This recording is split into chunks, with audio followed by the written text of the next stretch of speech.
વડોદરાના માંજલપુરમાં આધ્યાત્મિક સંકુલમાં નિઃશુલ્ક થેલેસેમિયા ટેસ્ટનો કેમ્પ યોજાયો। વૈષ્ણવાચાર્ય પૂજ્ય શ્રી વ્રજકુમારજી મહોદયશ્રીના સાનિધ્યમાં યોજાયેલા કેમ્પમાં અનેક સામાજિક અને શૈક્ષણિક સંસ્થાઓના અગ્રણીઓએ હાજરી આપી। શહેરની શાળા કોલેજ અને ખાનગી સંસ્થાઓના મળી 750 જેટલા વિદ્યાર્થીઓ અને યુવાનોના આ કેમ્પમાં ટેસ્ટ કરાયા।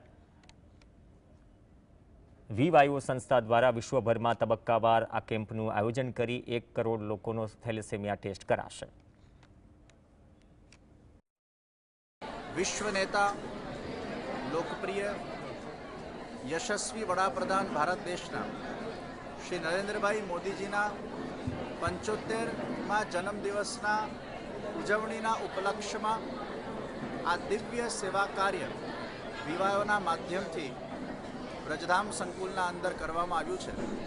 આજે 750 થેલેસેમિયાના ફ્રી ટેસ્ટિંગનો કાર્યક્રમ અહીંયા ગોઠવવામાં આવ્યો।